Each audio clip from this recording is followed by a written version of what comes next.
आपको बताया था लेजिस्लेचर, एग्जीक्यूटिव और जुडिशरी के बारे में। आज की इस वीडियो में हम बात करने वाले हैं लेजिस्लेचर के अंदर में संसद के बारे में। संसद के अंदर में हम लोकसभा, राज्यसभा तथा राष्ट्रपति के बारे में समझेंगे। तो चलिए दोस्तों, वीडियो लेक्चर को स्टार्ट करते हैं। भारत की राजनीतिक व्यवस्था को या सरकार जिस प्रकार बनती है और चलती है उसे संसदीय लोकतंत्र मतलब पार्लियामेंट्री डेमोक्रेसी कहा जाता है। इसलिए संसद भारत का सुप्रीम लेजिस्लेटिव बॉडी होता है।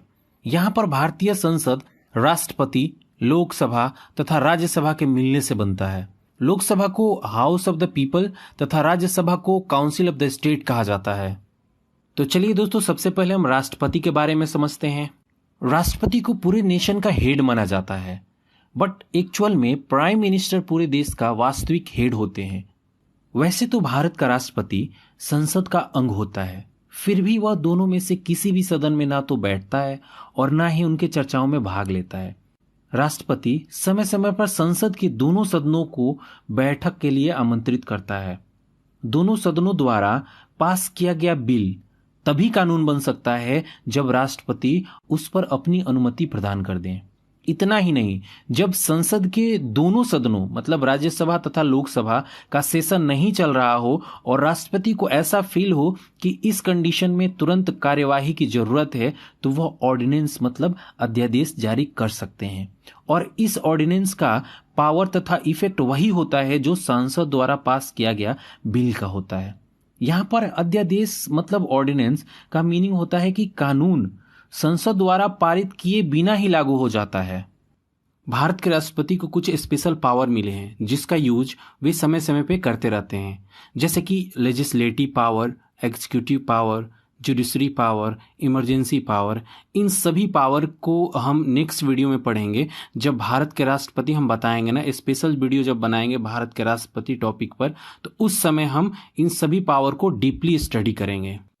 तो चलिए दोस्तों, अब नेक्स्ट बात करते हैं लोकसभा तथा राज्यसभा के बारे में। दोस्तों, यहाँ पर लोकसभा तथा राज्यसभा को कंपैरिजन के माध्यम से समझने की कोशिश करते हैं। देखिए, जैसे नाम से ही पता चल रहा है, लोकसभा लोगों द्वारा चुने गए सदस्यों की सभा होती है। मतलब लोकसभा के सदस्यों का चुनाव जनता द्वारा डायरेक्टली किया जाता है। लेकिन मैं राज्यसभा की बात करूं तो राज्यसभा राज्यों की परिषद होती है। मतलब राज्यसभा के सदस्यों का जो चुनाव होता है राज्य के विधानसभा के चुने हुए विधायक करते हैं।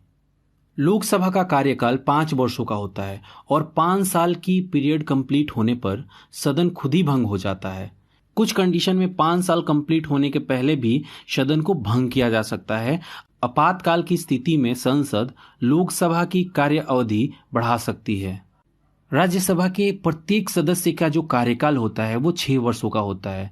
राज्यसभा अस्थायी मतलब परमानेंट सदन है जिसको कभी भी भंग नहीं किया जा सकता है तथा हर 2 साल में 1/3 मेंबर रिटायर हो जाते हैं। लोकसभा की अधिकतम सदस्यों की जो संख्या है वो 552 हो सकती है, जिसमें से 530 अलग अलग राज्यों द्वारा चुने जाते हैं तथा 20 केंद्र शासित राज्यों से चुने जाते हैं। बाकी के 2 बचे अंग्लो इंडियन ग्रुप को प्रतिनिधित्व करते हैं, जिसको राष्ट्रपति मनोनीत करते हैं। अंग्लो इंडियन का मतलब होता है कि जो विदेशी जो है वो भारत में बस गए हैं। वर्तमान में जो लोकसभा का सीट है वो टोटल 545 है। राज्यसभा में मैक्सिमम 250 सदस्य हो सकते हैं, जिसमें से 238 राज्यों तथा केंद्र शासित राज्यों द्वारा चुने हुए प्रतिनिधि होते हैं और बाकी के 12 को राष्ट्रपति द्वारा मनोनीत किया जाता है। इस समय राज्यसभा में कुल 245 सदस्य है, जिसमें से 232 राज्यों तथा केंद्र शासित राज्यों द्वारा चुने हुए प्रतिनिधि है। बाकी 12 को राष्ट्रपति द्वारा मनोनीत किया गया है। लोकसभा चुनाव लड़ने के लिए मिनिमम एज 25 ईयर होना चाहिए, जबकि राज्यसभा के लिए 30 ईयर होना चाहिए। लोकसभा का प्रतिनिधि first post the first method द्वारा चुना जाता है, जिसको यूनिवर्सल एडल्ट फ्रेंचाइजी भी कहते हैं। इसका मतलब होता है कि मान लीजिए कि 4 पार्टियां हैं, ए, बी और सी और डी।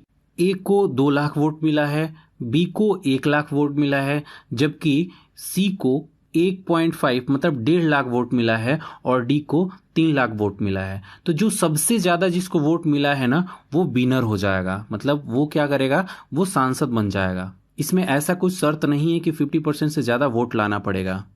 राज्यसभा के सदस्यों को एमएलए द्वारा प्रोपोर्शनल रिप्रेजेंटेशन के माध्यम से चुना जाता है। लोकसभा का रिप्रेजेंटेटिव स्पीकर होते हैं, जबकि राज्यसभा का जो रिप्रेजेंटेटिव होते हैं वो उपराष्ट्रपति होते हैं। लोकसभा में मनी बिल को इंट्रोड्यूस किया जाता है। लोकसभा में मनी बिल को इंट्रोड्यूस हो जाने के बाद राज्यसभा में कंसिडरेशन के लिए भेजा जाता है। संसद के दोनों सदनों को कुछ मामलों को छोड़कर सभी क्षेत्र में समान पावर तथा स्टेटस मिलता है। राष्ट्रपति पर महाभियोग चलाने, उपराष्ट्रपति को हटाने, संविधान के संशोधन करने, सुप्रीम कोर्ट तथा हाई कोर्ट के न्यायाधीशों को हटाने जैसे महत्वपूर्ण मामलों में राज्यसभा को लोकसभा जैसे पावर प्राप्त है। दोनों सदनों के सदस्यों का वेतन तथा भत्ता समान होता है, वो भी टैक्स फ्री। सांसद के सदस्यों को प्रति माह 50,000 रुपये मिलते हैं।